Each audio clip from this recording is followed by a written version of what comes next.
No fanfare, not for the moment. Um,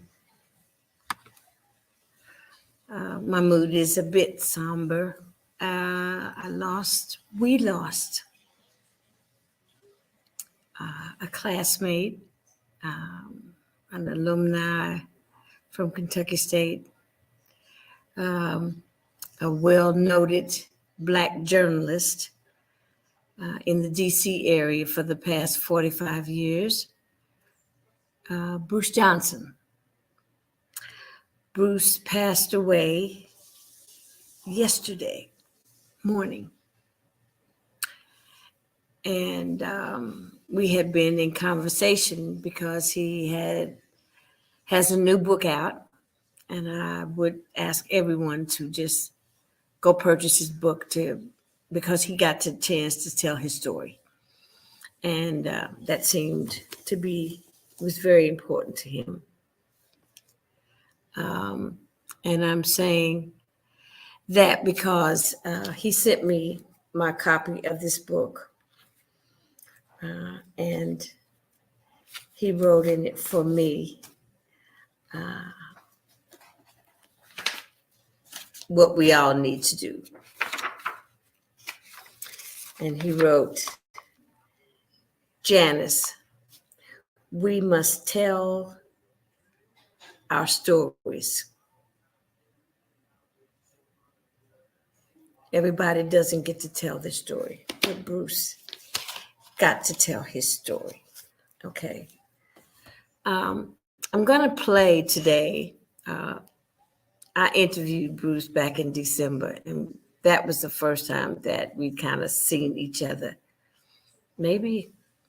Probably say about 50 years. It's been a long time. He's been in DC, and I was gallivanting around the world. So he has a family, a wife, and 3 children. I've never gotten the chance to meet them. I was looking forward to getting to know more about his family, and so I'll have to catch up with Bruce through his book. But he reached the highest height in his profession, and I just want to give him his props. You know, we try to give people their flowers while they're living. And I was kind of looking forward to doing that by putting the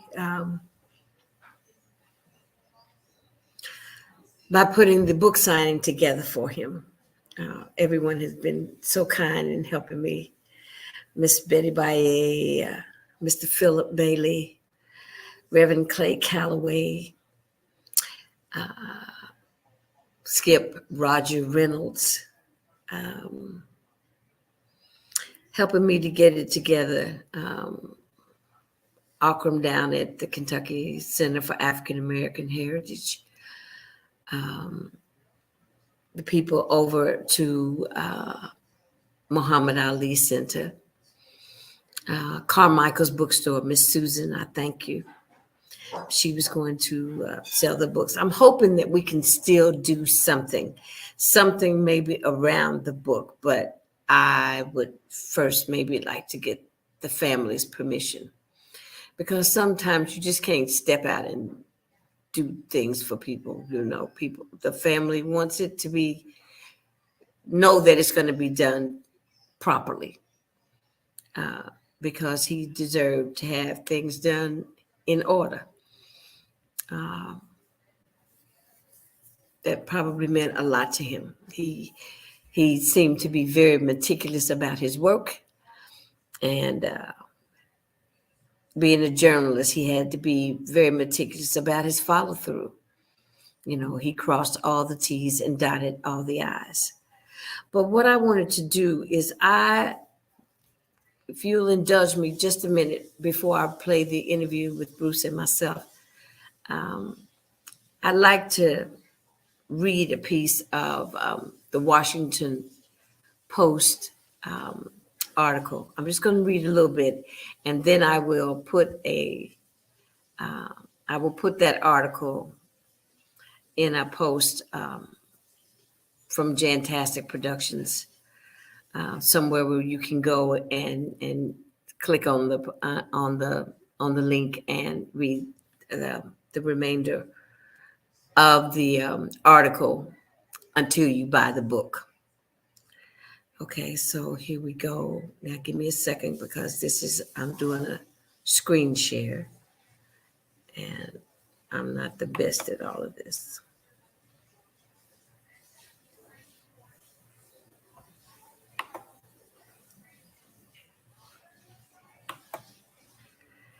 I'm hoping everyone can hear me.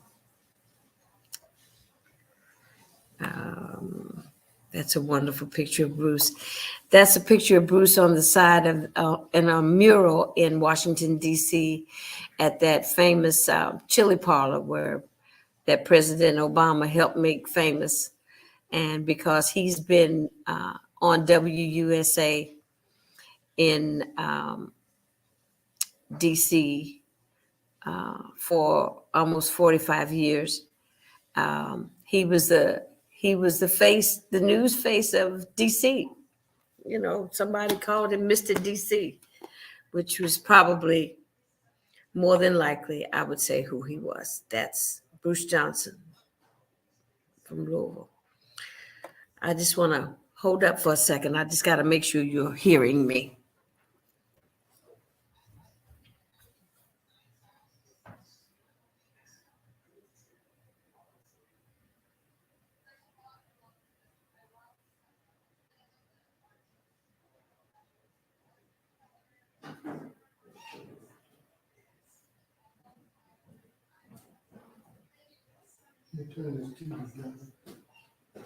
I'm just trying to make sure that when I start reading that they can hear me.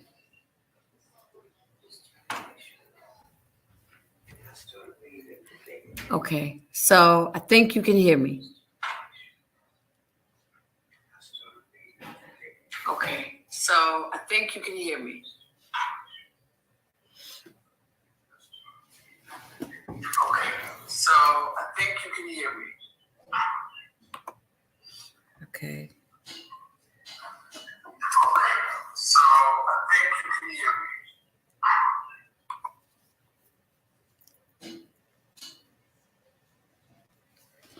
Okay.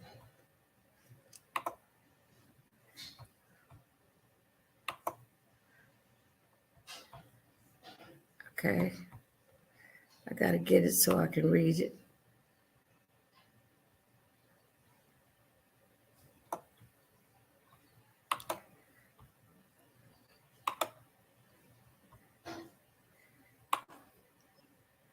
Okay, here we go. During his 45 years at Channel 9 in D.C., Bruce Johnson became one of the most respected and highest paid TV news reporters in the country. By the time he retired in 2020, he'd won 22 Emmys, among other honors, and even had his likeness included on the mural outside of Ben's Chili Bowl.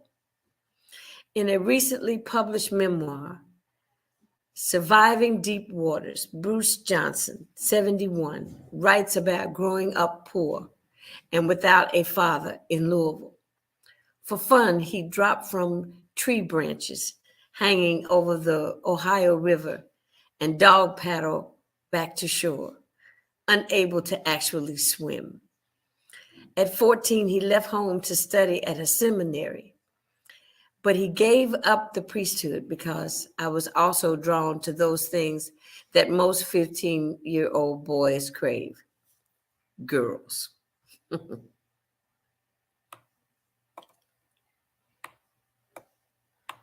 Okay, so that's just the beginning of this article. Like I said, I'll put the link on. And so what I'll do now is I'll come back over here I got to figure out how to get out of this. Exit full screen. Okay. I got to take this out. And now I'd like to welcome you to Guess Who's Coming to Dinner. the interview with Bruce Johnson, most recently deceased as of yesterday. We send our prayers out to his family. And we had a good time catching up. This is the first time we had a conversation like this in 50 years. So I hope you enjoy it.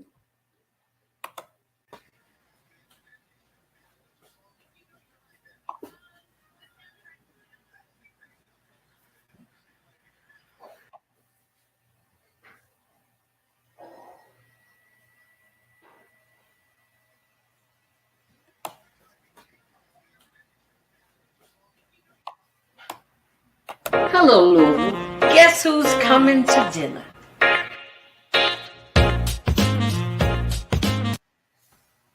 Hey, it's Monday.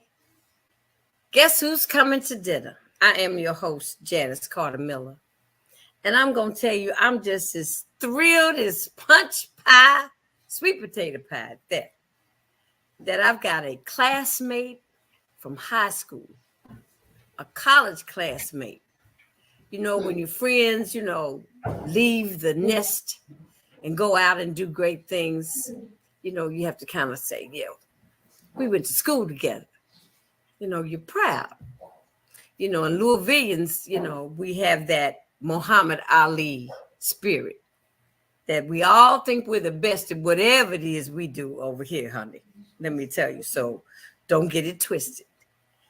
Nothing has changed. We just are seasoned now. And so today I'm bringing a friend of mine from Shawnee. I think we went to junior high as well as high school together. I'm going to introduce to some and present to others my classmate, Mr. Bruce Johnson. What's up, Bruce? Janice, how you doing? How you doing? You haven't changed. You haven't changed at all. Really? Look, I wore my glasses instead of being glamorous. I wore my glasses because I know you remember that I wore glasses. I wore my glasses so I could look smart. You were smart in school. You were very smart, but you were always I used to make fun of your voice. Really? And your voice turned out to be your gift, huh? Yeah, I guess so. Yeah. I guess so. I'm blessed. Mine turned out to be my gift, and I didn't know it. Absolutely. Yeah. So tell me about. I'm just trying to figure out where I want to start. Okay, so we went to high school together. We went to Kentucky State, same time, and then you moved. You left Kentucky State and went to school in Northern Kentucky. So let's pick up from there. Okay, so I was at Kentucky State for 3 years. Like a lot of us, first in my family to go to college. I didn't even know college was an option, but right. Yeah, right. I didn't think about it either, really. Absolutely, and it was a great move for me. I mean, it was a chance to grow up. It was a chance to continue relationships with great friends like you. There were a group of us from Louisville, Shawnee, others from Central, Mail, and that sort of thing. So I was at Kentucky State for 3 years, and not on my, saying my last year, I struggled. I was out of money. I didn't want to borrow any more money, and working and trying to go to school at the same time was just wearing me out. And so I'd already started doing radio. I had worked at the Frankfort, Kentucky radio station, WFKY. And during the summers, I worked at WLOU.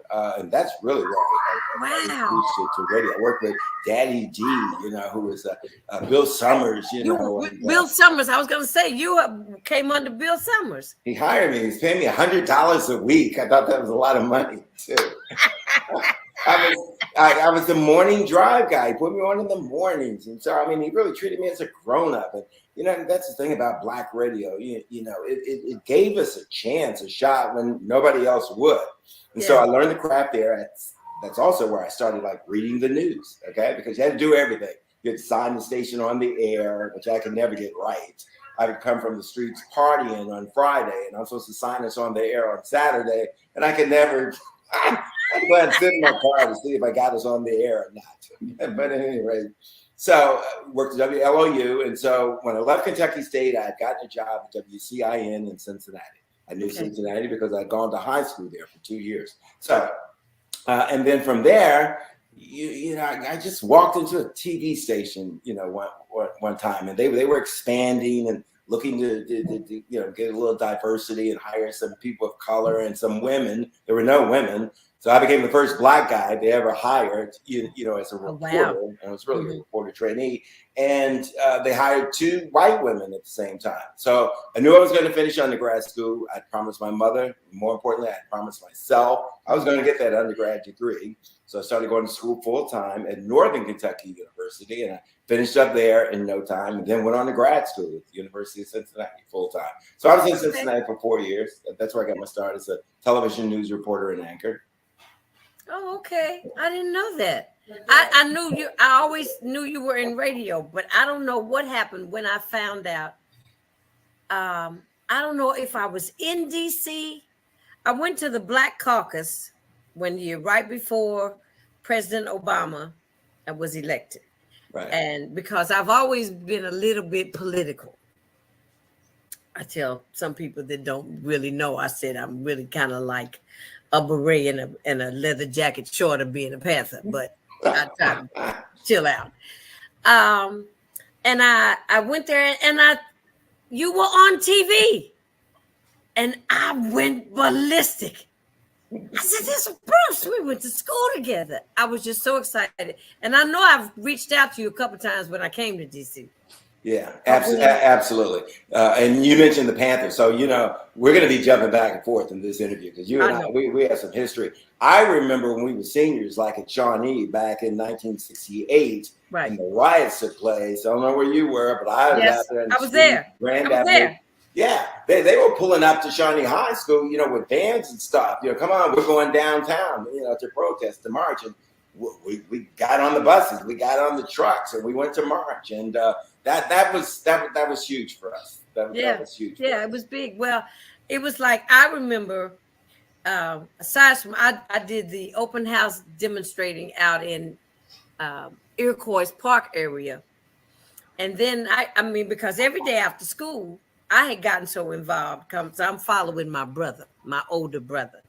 So I would go to Queen Chapel to the meetings, and then I would go to the marches. I'd tell my mother, if I'm not home by 10 o'clock, pick me up at Children's Center. That's where I'll be.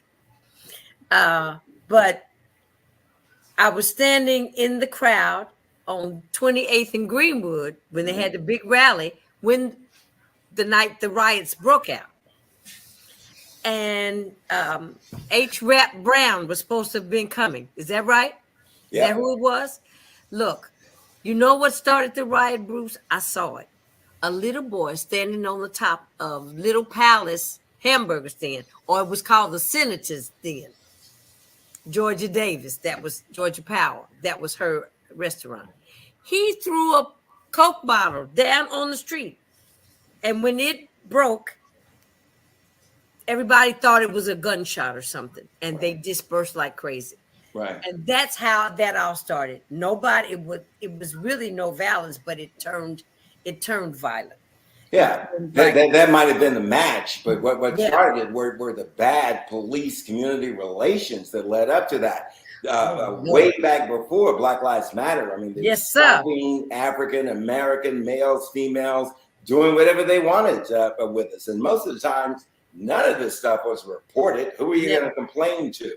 So relations were always bad, So and there wasn't just one incident. There were several. I can recall we rolled down the alley and came out on Grand Avenue and what's the street that intersected with Grand right there around the corner? Is that 28? 16 I forget the streets. It's been so long. But we were on one corner doing whatever. Let's leave it at that.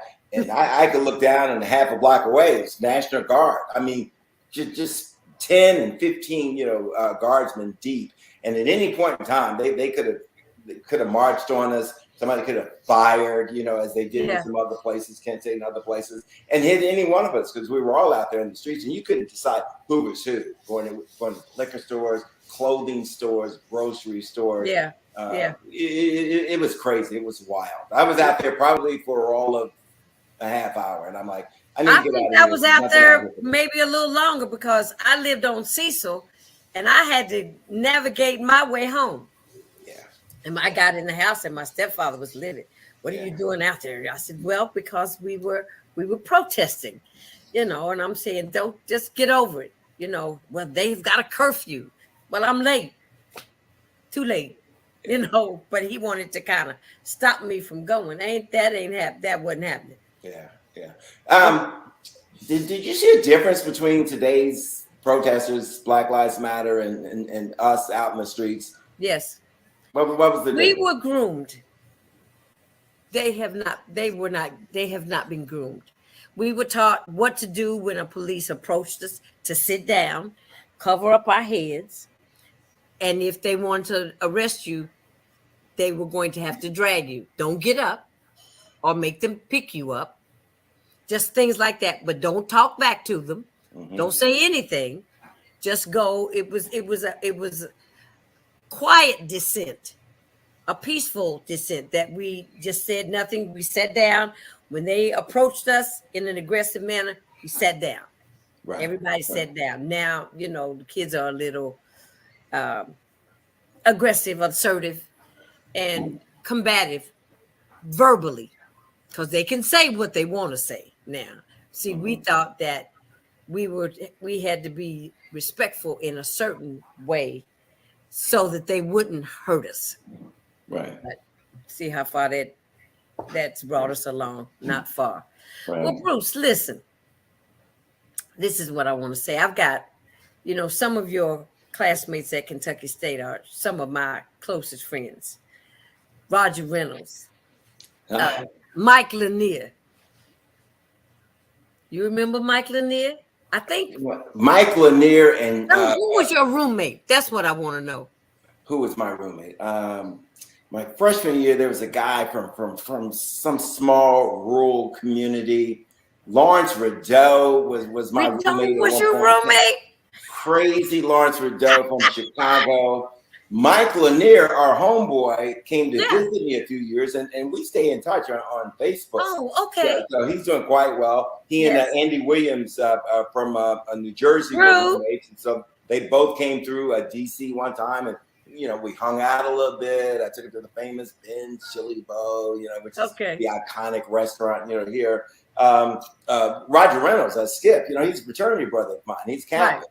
And so I haven't seen him in 100 years, but Lyman Reed, Portia, Lyman and Sandy live in Indianapolis. Yeah.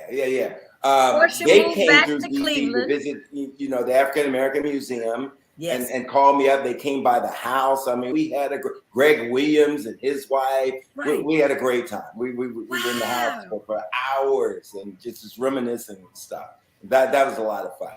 So tell me about WUSA and Bruce Johnson, the evening anchor.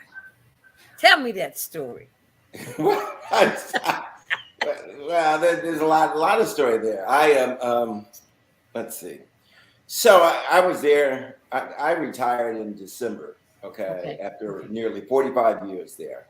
They use 45 years at that station. Yeah. Wow, Bruce. I've been television. You'd stay 5 more years. You'd have got to watch. Yeah, they better give me more than a watch.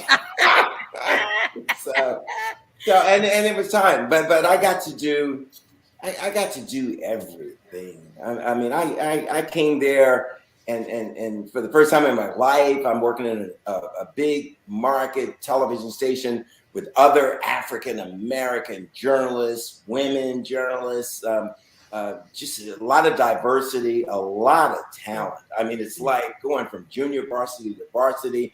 You don't know if you're going to cut it, and then you realize, at some point, I can do this, and Yes. you realize where you're from and that work ethic, and you realize that you're there representing your mother, your siblings, and all the others of us who didn't Yes. get these kinds of opportunities. So it was almost couldn't afford to fail, and which is to say it wasn't easy. I didn't make mistakes, didn't have issues and that sort of thing, but you persevere. And I think that's one of the things you learn coming from Louisville.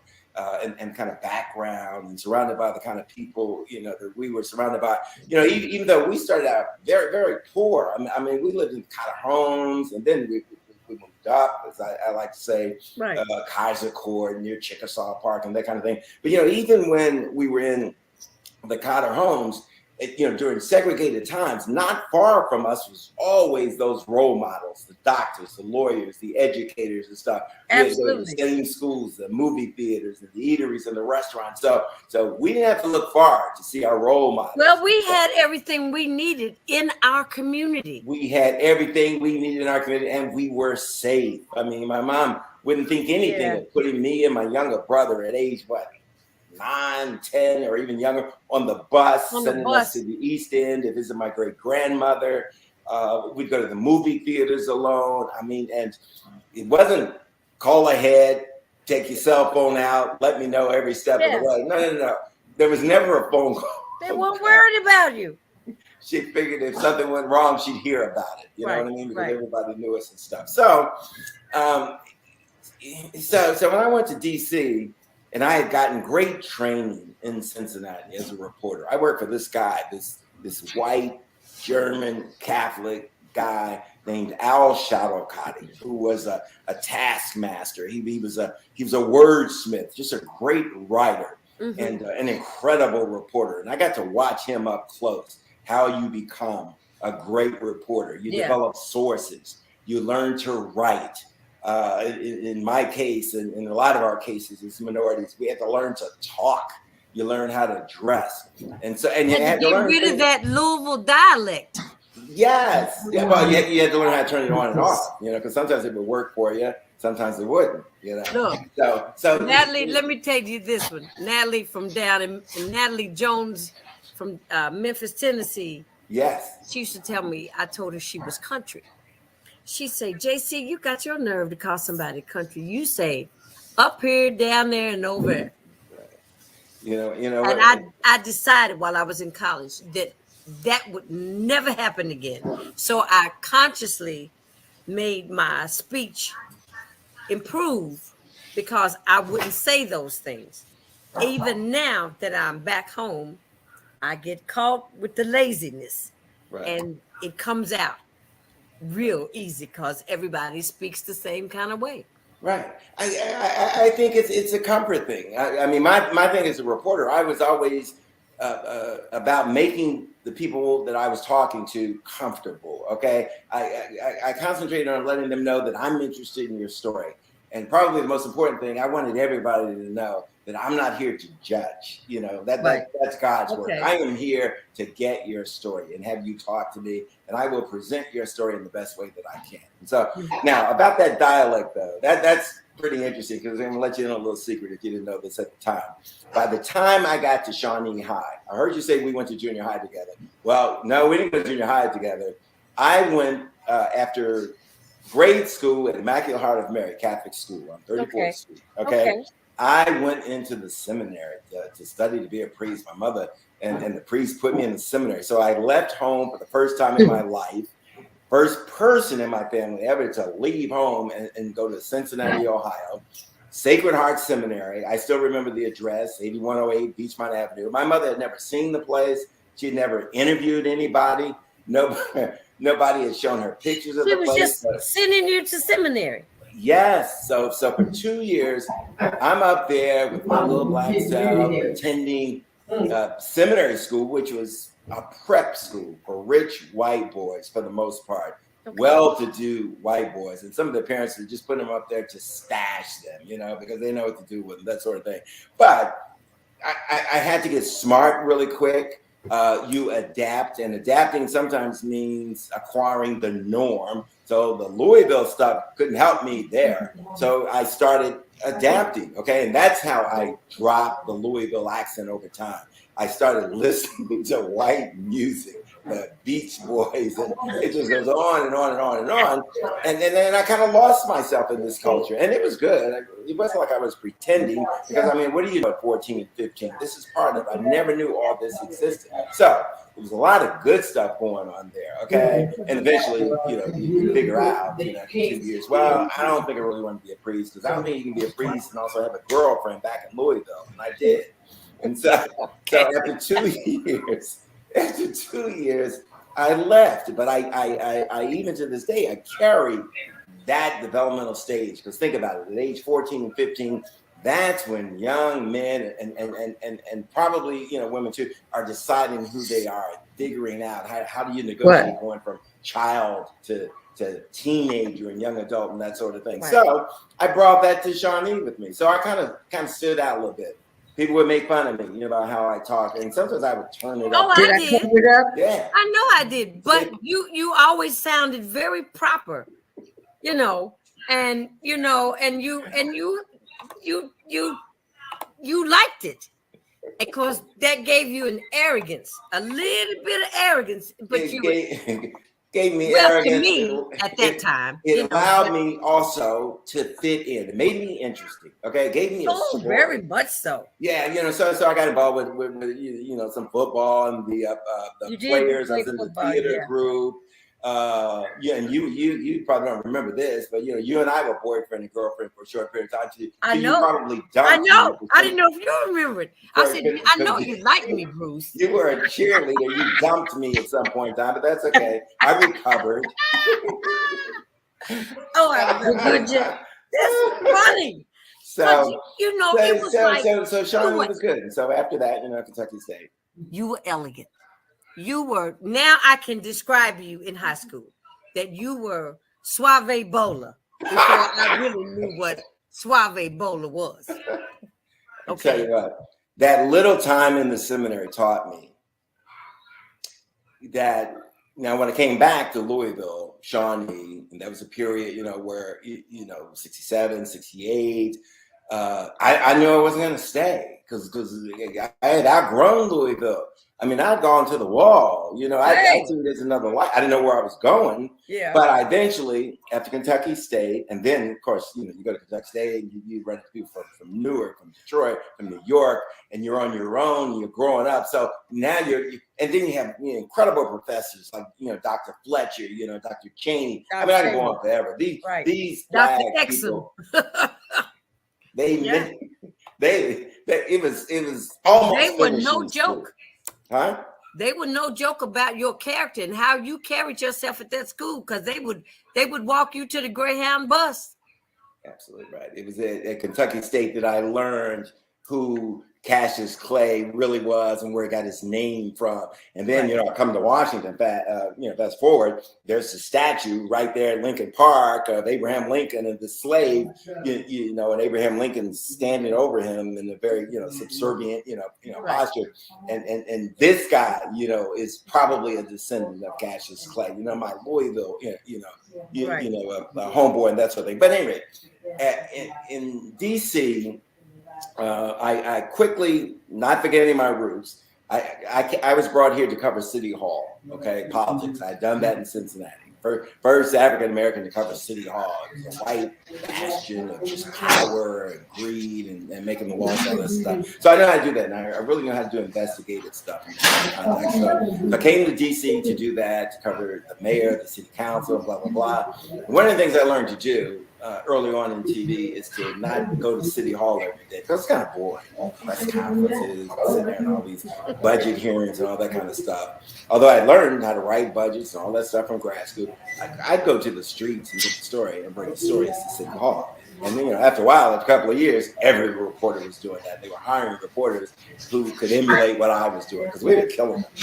By far, the #1 station with an African-American woman anchoring the 5 o'clock news, J.C. Hayward, the first African-American anchor in Washington, Max Robinson, God's gift to anchoring, who was the first Black network anchorman. Oprah was right up the street in Baltimore. Her good friend Gail King was a reporter trainee under me. I mean, I was one of her mentors, and it just goes on and on and on. All the people who came through this place, and it's Washington. So everybody came through there. And then on some days, I could end up at the White House. I could end up at the U.S. Capitol. I could be in the streets.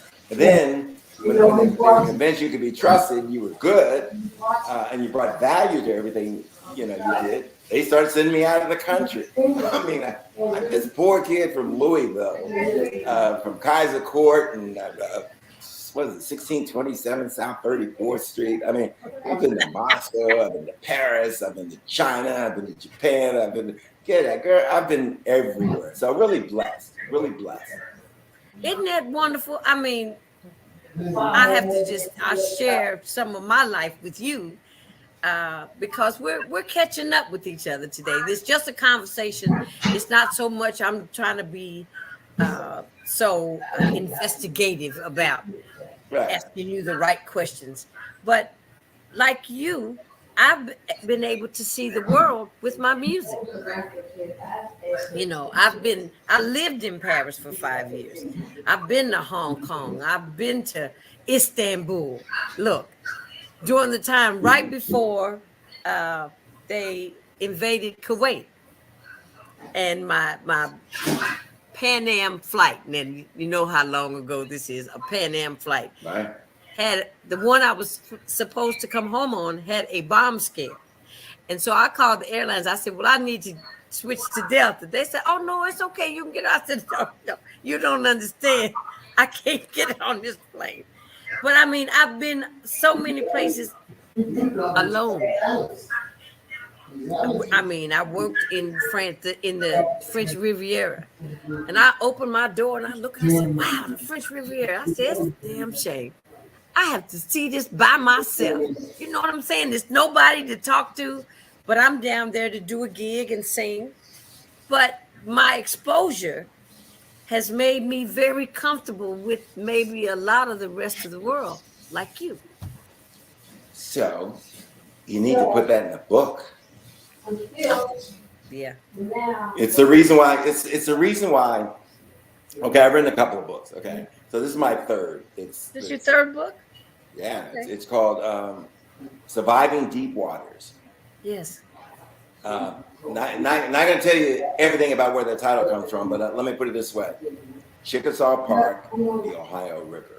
Okay, that's where the title comes from. Wow. Something that happened. We continued to have while we were children. I'll start with that. But deep waters, obviously, goes a lot further than the river. It's life's lessons. It's overcoming obstacles, setbacks. I'm going to back up one thing though. About your voice, I remember when I first heard you sing, and I mean like. Not at school, Shawnee, but I think like at Kentucky State, I couldn't believe that voice was coming out of little Janice Carter. I mean, you had a voice. I sang for class day at Shawnee. Talking about a voice. So I mean, when then you were so confident about your talent. You left what? You left Kentucky State for a year to go sing professionally? I dropped out halfway through my sophomore year. Yeah. Just for one semester. You didn't drop out. You took leave. I dropped out. Okay. You took leave because you went to try something else, came back and hadn't missed a beat. Y'all pledged on time. You graduated. I mean, how does he remember all that? Smart. I mean, so. I've been watching you. I've been following you. Thank God for social media. Wow.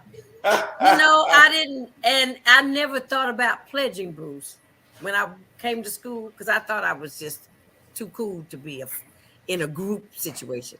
But when I came back to Kentucky State, I knew I had to go to school straight through to catch up with my class. Mm-hmm. So I could come out with everybody else. I said, y'all, you're not leaving me. And that first semester, I had learned how to study. I learned how to study so that when I go to play bid whist and dirty hearts in the grill and ping pong all evening long, that I had studied from 6 to 8. And after every class where I had a break, right? And that was the first time I made the dean's list. How many hours did you have to carry? What's the most hours you ever carried? 18.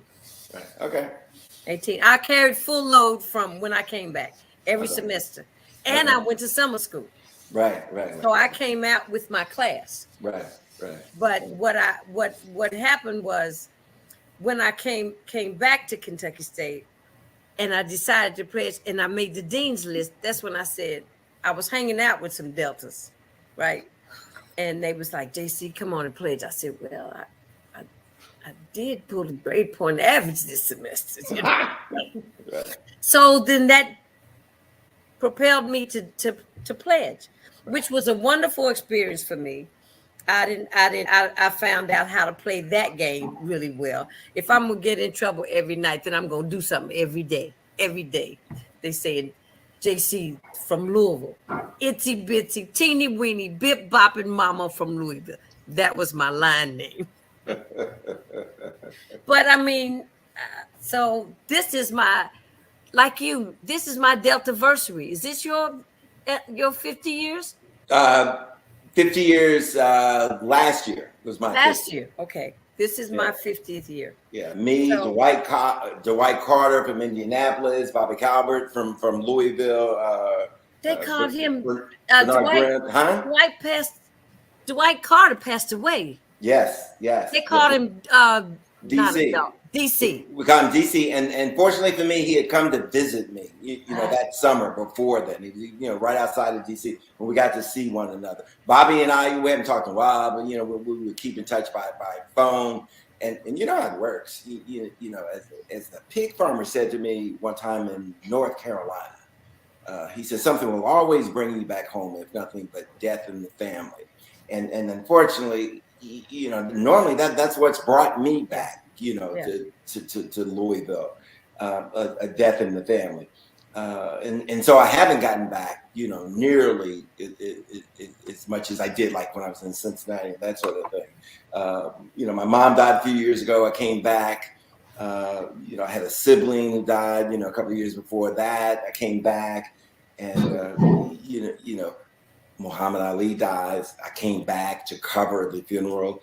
If not for the pandemic and COVID, I would come back for Breonna Taylor's story. I mean, she and I share the same birthday, June 5th. Who? Can you believe that? Yeah. Who do you share the birthday with? Breonna Taylor. Oh, Breonna. Okay. Yeah. So and a number of things, and that's amazing. Like so I was asking you about writing a book, and so we're talking about my book. And one of the things about my book that ties it together is a lot of the things that I've covered professionally have taken me back to where I was as a child. We mentioned the seminary, right? Right. Studying to be a priest. I found out many years after that, that my best friend in the seminary, kid, from the New York area, was molested. And I found this out because I'm covering the sex abuse scandal, and I'm calling the 13 guys who were in my class in the seminary. Are you okay? You okay? Anything ever happened? Everybody's okay, except this one kid. He's not a kid anymore. He's an old man like me, but he says, I really don't want to get into it. But he let me know something happened. Then finally he called me and found out that my book was almost finished, and he wanted to talk. And he told me exactly what happened to him, the details, and I put it in the book, okay? Because back then, they didn't have anybody to go to complain to. There were no lawyers waiting to take these cases and to sue the church and that sort of thing. So what he did after this happened, and it was devastating, he never had a relationship of any kind with a woman for 45 years after that. This happened to him when he was 14. He went to the rector, the guy running the seminary, and demanded a one-way ticket home.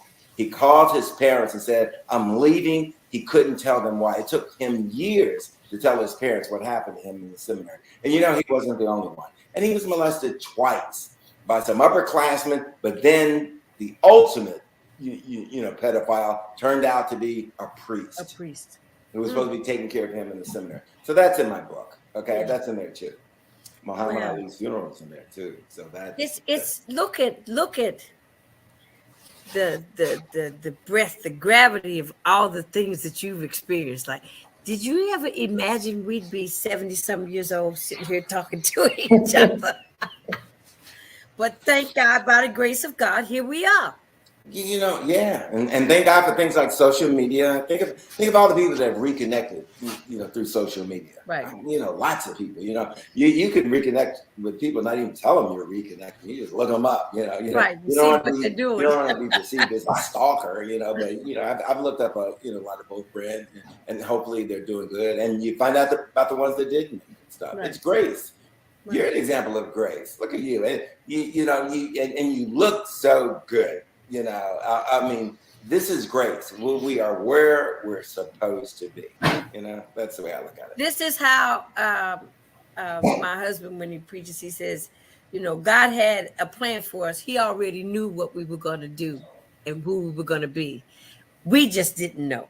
Absolutely. It wouldn't have been there if we knew. It wouldn't be there. I mean, it wouldn't. Well, I mean, in the journey, the mystery of it all, and how we've molded and by the grace of God come to where we are, to know what we know about ourselves, about the world, how to navigate. You know what I'm saying? This whole show came about, Bruce, because of Breonna Taylor's death, because of George Floyd. I've been so angry and upset that every time I watch TV and they're killing Black folks like we are non-beings. I mean, we have no value whatsoever. So my beret comes out and I go get my leather jacket, and I'm angry about it. But then people start to say, "Well, now is the time to start having the conversation." I said, then I am going to facilitate this conversation so we can maybe find some solutions. Because aside from singing, I've taught school, and I thought I was pretty good at it because I struck a little fear, and fear works, and I never smiled at my students for a long time until they got used to it. They knew I was just playing with them. But I felt like I have something to share with the 16 to 25-year-olds, especially those, because a lot of them are talented. Everybody's not meant to go to college. Everybody's not going to be a blue collar worker, So I'm saying I got out of I was catapulted out of Louisville by my talents. So let me tell them how you can be a singer or a rapper or a dancer, because nobody told me, but now I've got a blueprint, kind of, sort of, that you can do this if you put in the work. You can put in the work. So that's what I want to share with them. But the conversation that we're having is to find solutions so they can stop killing each other. I can't do too much about the police, but I'm saying we have to do things about our own children. And right now, Louisville's having a problem getting a hold on the death. All over the country, they're having a problem. It's not just Louisville. I mean, homicides are through the roof here in Washington. But you're absolutely right, and I love how you pivoted from Black Lives Matter, police having the authority, right, to kill us, and getting away with it, okay, to what we're doing to one another. And then there's the whole health disparity issue. It goes on and on and on. It's amazing we're not an endangered species, okay? We are. The thing you were talking about, though, and what I heard, and where we're going with this conversation is, it's an inside job. It's what we think of ourselves. It's what that individual thinks of him or herself. Yeah. You could drop 1,000 weapons on some blocks, Black communities, white communities, Latino communities. We pick up weapons, but we wouldn't turn and shoot one another. So why is it that when you do the same thing, because we're not going to stop the guns, okay? There's too much money in guns. It's kind of like the war on drugs, okay? You didn't stop the weed, you didn't stop the cocaine, and all that kind of stuff. It's too much money in it. Same with guns. So why is it that some people take the guns and quickly turn on one another? It's an inside job. It's what you value. It's what you think of yourself. Right. When you are convinced you have no future, when you're convinced that you've probably already outlived your dad, you know, your brother and others like that, you know, you don't value life. Okay. You expect, you know, to be taken out at some point in time, whether it be by a cop or a neighbor or a friend or whatever. And the other thing has to do with, where are your values? Where do you get a sense of identity from? If you get it from your boys, you know, who dropped out like you did, and they become your family and your support system, you're in trouble. You're in real big trouble. If mom and dad, if there is a dad and mom, and if they no longer have any influence over you, you can't look to them as examples. And Janice, it's tough being a living example. Remember how we came up? It used to be, do as I say, not what I do. Lord, yes. I'm watching you. I'm watching you. You know what I mean? So we had all these crazy rules. You know, we beat kids with whips, belts, and all that shit. But just think, we came up with things that we in turn. How many times have you said those things to your kids? Because you remember them. Do as I say, do. How come I can't do it? So and so's mama, let them do it. I'm not so and so's mama. You know, my thing, and not only, you know, did I not believe in striking my kids, and they can tell you. I tapped my daughter one time on the butt when I saw her clock her younger brother by 7, and you would have thought that I beat her. You know, that was a one and done kind of thing. But I don't believe in corporal punishment, especially when you do it as punishment. I will beat you into submission. No. Right. I think that's wrong. I don't think that teaches us anything. I really don't. But you know what, Bruce? You know what that did when they started to tell us, when the government got into how we dealt with raising our children? That didn't help us at all. Right. It didn't help us at all. You know, number one, when you go all the way back, when we started the welfare thing, in order for a woman to receive welfare, the man could not be in the home. Absolutely right. Put the brother out of the sister's house. Okay. Right. So now we got welfare and ADC checks, right? So the man's out, and now they tell us that we can't discipline our children. I will go back on the discipline thing to, it started during slave time for us. Okay. Master just taking us out, beating us into submission, unconsciousness as an example to the others. Okay. Right. This is what happens to you when you don't stay in this path that I've given you as a slave. And we, in turn, once we were free, we carried that on.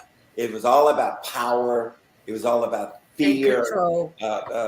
You know, black men getting some booze, some liquor in them. You turn on your woman and you're beating her like the master, you know, beat you. Seriously, we got to get real about that. We got to stand up to that. And we have to. Those are conversations people don't want to have. Those little conversations, even the conversations about us killing each other. Those are conversations we have to have. We gotta have them. We have to have those, or it doesn't stop. And I think those conversations are taking place. And we need to make clear, we have made incredible strides given where we came from. And I'm talking necessarily me and you. I'm talking about us as a people. You know, show me another group of people, you know, that had to go through what we've been through. And every time we made these incredible strides through Reconstruction and everything else, Barack Obama and everything else, there was always this undercurrent waiting to pull us back, changing the laws, you know, the rope-a-dope, you know, the John Lewis voting rights bill, right? Yeah. It always happens because they get jealous. You know, they think as though if we're getting it, if we're gaining, somebody's losing. We're taking it from somebody else. But that we're going to overpower them. Not that we're going to use our power for good. That is that, like, we're going to use our power to overtake them or something. We're just trying to coexist. I write about that. If we just want to coexist, now if they can't understand why we would want to coexist, you know, they talk about assimilate. I tell people all the time, I said, you know, when they put us on those ships, we didn't think we was going to sandals. You know, they took us away from our whole culture, and now you don't want us to be a part of the American dream, and we've built it for you, but we can't partake. Give me a break. I have I call it a sense of entitlement. I know others call it white privilege. And my thing is, the right has taken that word privilege and use it as a weapon. It's kind of like, and then they take words like defund police, and that becomes a weapon that they can use to energize their base. Okay, but so I say, to my white friends and white people I don't know, because I write about this, and again, it's in the book, so I'm not hiding from this. I say, okay, you don't like privilege. Let's discard that. How about entitlement? You do have this sense of entitlement. Mm-hmm. Too many white people that if I don't have it, it's because somebody else got it. Okay. And if you got it, you got it with some help. You know what I mean? Somebody had a foot on the scale to help you. Where's the help for me? And they want to take it back like they're taking something back from you that belonged to them. Right. We're not taking. How did that happen? The number, if that were true, our numbers wouldn't be where they are. We are at the bottom of everything. The pandemic helped prove the point. We were contracting the disease faster than anybody else. Right. Far faster and exceeding our numbers, our percentage of the population. We were dying from COVID in disproportionate numbers. Right. And it wasn't just because of our bad health and DNA. We were the frontline workers. We were more exposed than anybody else. We had the poorest healthcare system. I mean, all of those reasons. Now, they came around to realizing this and admitting this. And then they would tell us stupid things like, if somebody in your house gets COVID, I need you to quarantine. Okay, that's fine if you live in a 6-bedroom house or a 4-bedroom house. But a lot of us live in multi-generational situations whereby nobody can quarantine. We share a bedroom. Where are we going to quarantine? Right. In Israel, what they were doing, they were taking people out of the houses, the apartments where most people live. They were putting them in the empty hotels downtown. You didn't have any tourism. Nobody's staying in the hotels. So they would put people, they were quarantining them in the hotels. Federal government was paying for it anyway. We were the last to do that. And I blame some of our black leaders for that too, because they should know better. They should know better and not wait on white people to give them permission to do things based on our circumstances. And we have to stop waiting on them to tell us what we need anyway. They know where we are. They have our names. We're in every computer. You got to be taking the vaccines to some of our people who can't get out, rather than tell them to go on your laptop and make an appointment. You kidding me? Who's got a laptop? Exactly. No, who's got internet? I had one of my white friends tell me that when they were doing it in DC, go on your laptop, make an appointment. So she got word real quick, went on her laptop, made an appointment for herself and for her elderly husband. And she goes down to one of these social services agencies, to get a vaccine. She looks around, and there are no people of color there. Any other day, it'd be nothing but people of color there. She calls me and says she's so embarrassed. Where are the black people, Bruce? And I'm like, they don't have the laptops. They don't have the computers. They didn't have the transportation. You were first in line. She felt so bad. She left $500 contribution to this place. Wow. So, Well, Bruce, you've got to come home. So you're going to come home when is the book coming out? And give me some information, because I've got a little banner that I can make here. Absolutely, I'm coming home. The publishing date for the book is January 25th, which means you can get it before then. As a matter of fact, the book is already up live. You can order it right now on Amazon. It's called Surviving Deep Waters. If you do a search, Surviving Deep Waters on Amazon, or if you go on Amazon and put Bruce Johnson in there, my name comes up. You'll see the page. So tell me what you want. Tell me what you want me to put on this banner. Just Surviving Deep Waters. Surviving Deep Waters. It's by Bruce Johnson. Do the search. Go to Amazon. To the bookstore, and you'll see it. They'll tell you what to do. Okay. And of course I'm coming home. The Northern Kentucky University. They are gonna initiate a class in January based on this book, and they're going to use the book as a textbook, and it's a graduate history class, and they're doing research, and they're really digging deeper. It's a deeper dive into my family's research. Turns out we're from Pembroke, Kentucky, a place I've never been. It's down there near the Tennessee border. The Buckner Plantation is where my great-great-great-grandparents were slaves and stuff. And so they're doing research. We're going to go down there at some point in time with a production crew and probably do a mini documentary, that sort of thing. But so we're going to definitely, I'm going to be at Louisville. And the University of Kentucky put me in their Journalism Hall of Fame. Okay. Wow. Last year. So I was really honored by that. So I'll be spending lots of time. That's coming a long way from what we thought about U of K when we were teenagers. Remember when we tried to play them in basketball and we had Big E, Elmore Smith, and Travis Grant? Right. We wanted to play them in basketball. Right. We were winning the NAIA championships back to back, and they Right. were up there in Kentucky, and there was no way they were going to play us because they would have Look, lost. Big E was just inducted into the Kentucky Sports Hall of Fame.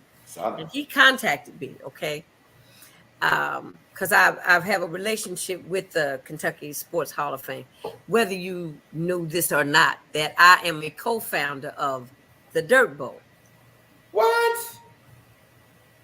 No, I didn't know that. My summer job, 1969, me and Ben Watkins, Central High School ball player, went to Jackson State. Ben and I were park supervisors at Algonquin Park, and we started the Dirt Bowl. Oh my God. Wow. So aside from, my physical education background still comes into play a little bit. When I came home, they said, Janice, didn't you start the Dirt Bowl? I said, yeah. They said, it's still, we celebrated in 2019, 50 years of the Dirt Bowl still going on. Oh my God.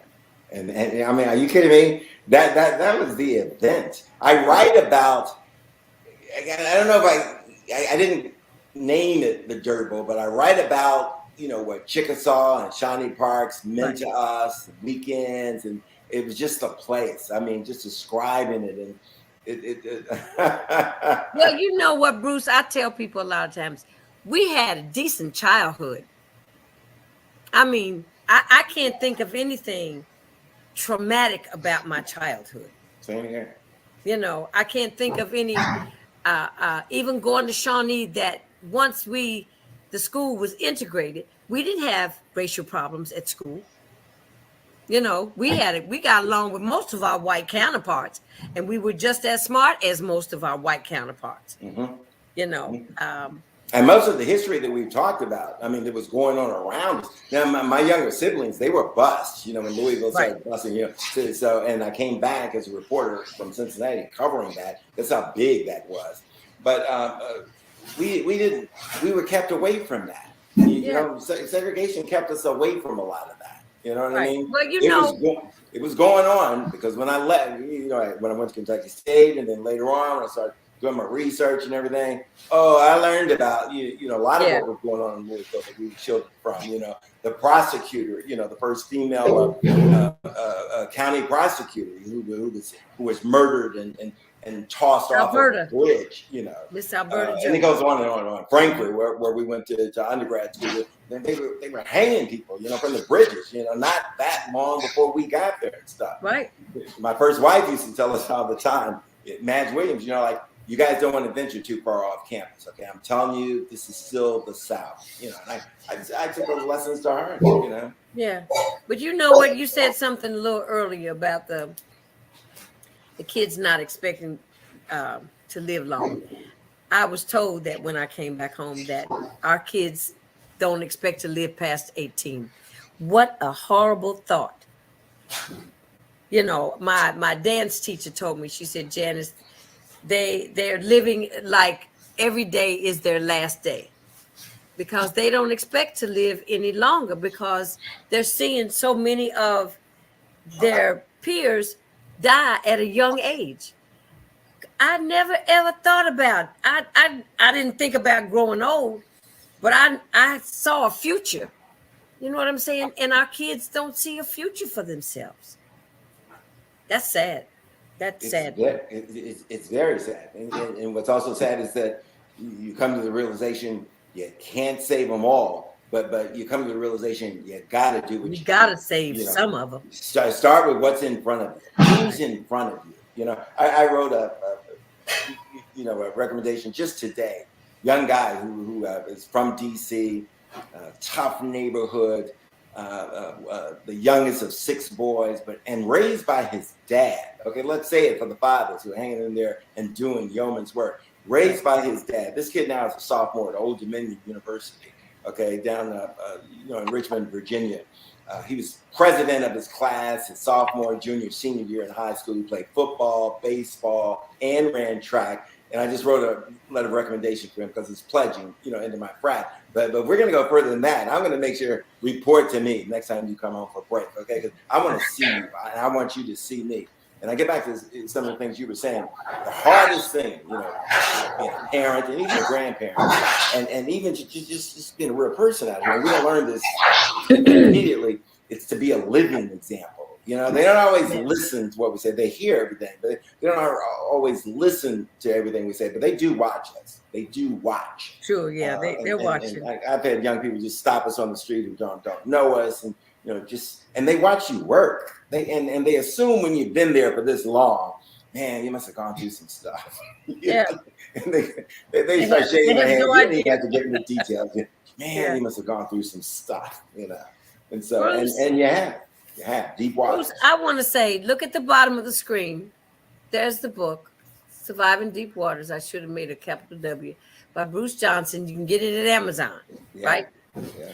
So that's going on the screen. Right. But I want you to stick around for a second. I'm going to take you off and I'm going to close out this dinner segment of the evening. But I want to thank you so much just for being my guest today. I'm so very proud of you and honored that you would, kind of grace the table with this meal that we had to chop it up and eat it up. This conversation about our lives and how we want to be impactful in the lives of others, because it's all about that as well, to make somebody else's life a little better just by the things that we have learned.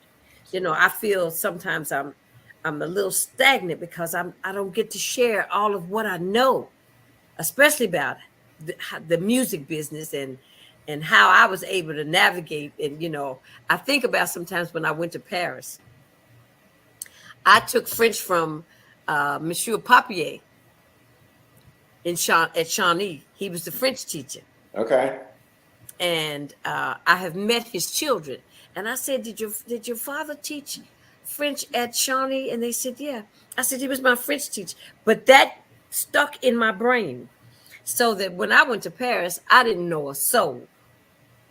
And my mother said, you staying? I said, yeah, I'm staying. I said, they like jazz singers. I said, I'm staying over here. I'm not going back. So I'm going to go someplace that I need, where I sounded like I could fit in, But I want to say that I was so proud and elated to see you on TV that day. I watch you. I read everything that you put on Facebook. I know. I'm proud to say I know Bruce Johnson, and I want you, when you get ready to come home, we're going to do something big. When you get ready to come home, we're going to have, I'll help you set up a book signing. I can get any place you want to get. I got a little juice up in here. So I'll use my strings to pull. Actually, Ed Hamilton called me today because he wanted to know how to get on to see your interview with me tonight. So they know who you are, and if they don't know, they better ask somebody.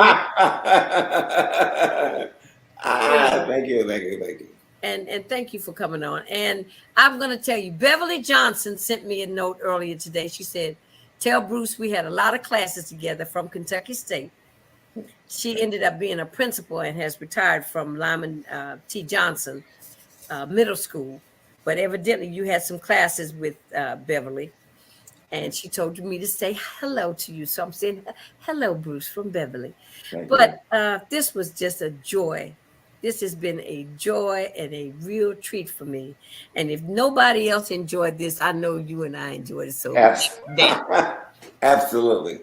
Okay. So we'll stay in touch with me. Let me know how things are going. Hang around for a minute. Let me close out my show and then we'll chit chat. Okay. I forgot how to work things. I got so excited. Bruce Johnson. All right. Louisvillian. When you were... Wow. That was fun to watch. So that was my last conversation with Bruce Johnson. My last interview with Bruce Johnson. We talked on the phone. But For those of you that don't know, you can, his book, Surviving Deep Waters, is on sale at most of your bookstores. And you can also order it on Amazon. I think I'll put that back up here. I'll create another banner. But I just didn't have a lot of pep in my step today because this was heartbreaking. You know, that one day, you know, your friends here and the next day they're gone. And he was on such a high. You know, when you've accomplished things and you've seen your work manifest itself, you know, and you've been impactful towards someone else's life. It's a wonderful thing.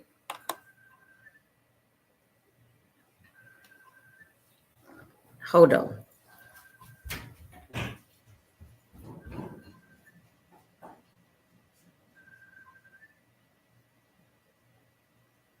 Lacey, hold on. Just hold on for a second.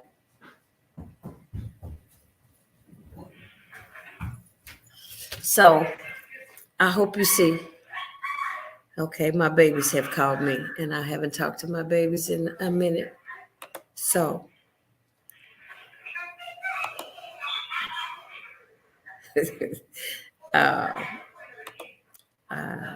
there you go. Bruce, Surviving Deep Waters, Bruce Johnson. I hope you enjoyed the show. My condolences to Bruce's family. I'll be trying to reach out and find the ones here in Louisville, Kentucky. So on that note, I will say it's dinner time. Bon appetit.